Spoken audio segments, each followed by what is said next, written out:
What is familiar is what we are used to, and what we are used to is most difficult to know. That is to see as a problem, that is to see as strange, as distant, as outside us. That's from Nietzsche. Today, we're going to see as strange the forms of curricular guidance and instruction. Today, we're going to see as strange the language of curriculum, and particularly the curriculum for excellence. As a board member of the National Society for Education in Art and Design, and a member of staff at the School of Education at the University of West of Scotland, it is my very great pleasure to be standing here today and welcoming you to Kelvingrove, Glasgow, and sharing with you my excitement at the launch of this MEd Artist Teacher Programme in Scotland. And I do hope you will find the day interesting. So I'm absolutely delighted to be here today to see so many people and to acknowledge the gratitude of the University of the West of Scotland for this partnership. Another thing that I missed out on when I was out of Scotland was the whole arrival of Curriculum for Excellence. And within Curriculum for Excellence, there are two terms bandied about. One is partnership and the other is interdisciplinary teaching. And from what I've heard about Curriculum for Excellence to date, I think people are struggling with the whole notion of partnership. And at best, it seems to be perfunctory, and at worst, it's ad hoc and not very well planned. But the example of partnership that we see here between the Glasgow museums, between schools, and between higher education, I think is very solid indeed and is unique. And I hope that we can build on this partnership. I'm John Ferry. I'm a Senior Learning and Access Curator for Glasgow Museums, and I've been doing that for just over 7 years now, and currently on secondment to manage the Gallery of Modern Art for the next year or so. So quite a few things on my plate. I'm quite enjoying it, and managing the Gallery of Modern Art is a real challenge and a really exciting opportunity for me. My background is also as an artist, still a practicing painter, so to be involved in contemporary art again within GOMA is really brilliant for me, and to meet a lot of friends and artists that I've worked with over the years. We really welcome the opportunity to work with the university on exploring many of the themes that we work on through GOMA.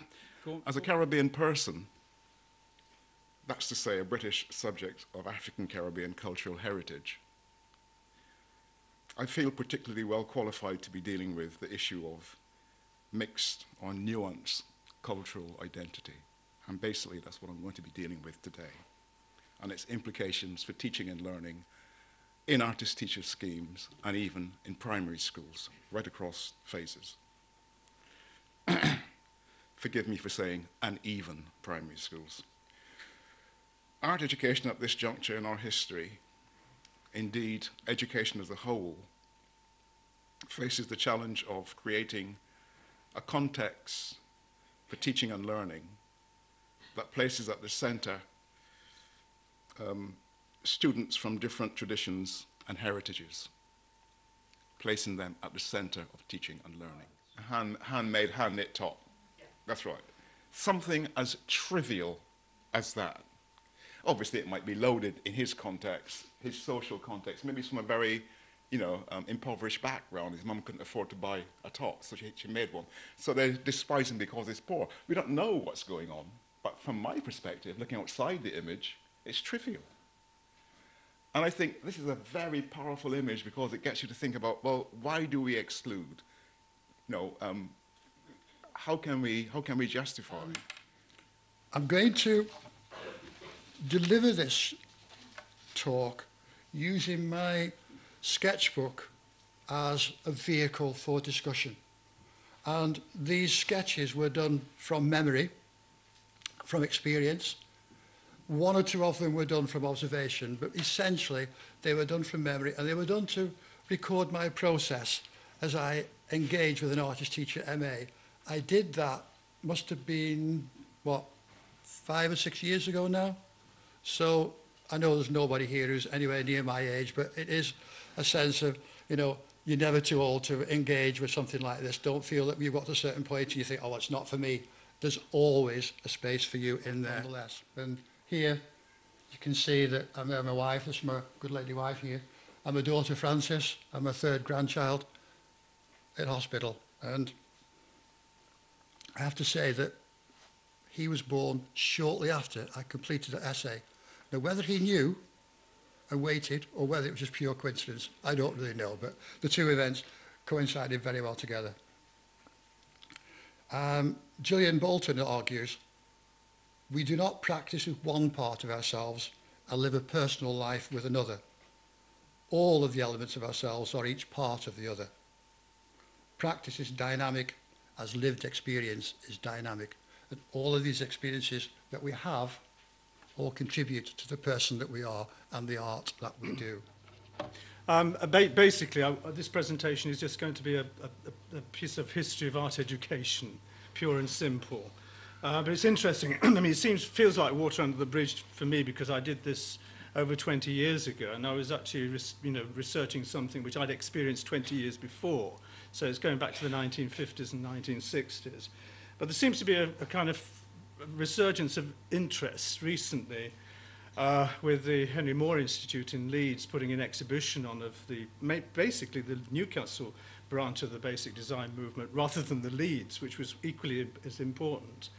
So that was something that cropped up last term for me. And also, of course, Richard Hamilton is currently exhibiting recent work at the Serpentine Gallery in London. And at 88, he's still having an impact and still keeping very much up to date, actually, because it's an exhibition of his political works, dealing principally with the Northern Ireland problem, actually with a still life drawing, but it's very much in the sort of early Mondrian, still life drawings you may be familiar with. And of course, people like Mondrian become, part of the whole thinking. I mean, one is being put in contact with these ideas before. In Passmore's time, it became very much a Mondrian-esque sort of exercise of simply, dividing a space in this architectonic way. And sometimes it's done less formally. And wonderful exercise here by Rita Donner. It's a kind of development from the area division. And this is from the David Thistlewood catalogue, but it's a kind of collage of images. I'm going to take a little bit of a Columbo approach to this and start from the traditional end and work towards the explanation, because it seems to me as if some of the information that I'm going to give you here might seem a little bit abstract. What does it have to do with today? What it has to do with today is the work that we're doing with Diarmuid and the University of the West of Scotland.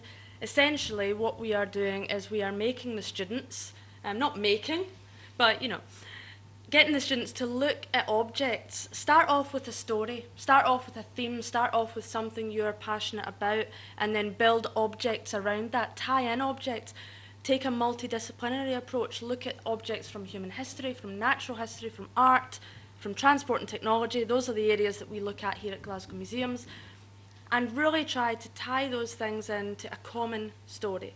Because the fact is that there are no big boundaries. It's not art and human history and transport. They are all linked in together.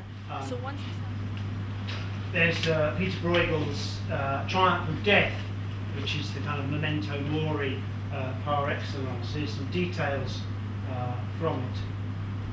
You can see that kind of imagination in the 16th century finding its way into the horror films of today and yesterday.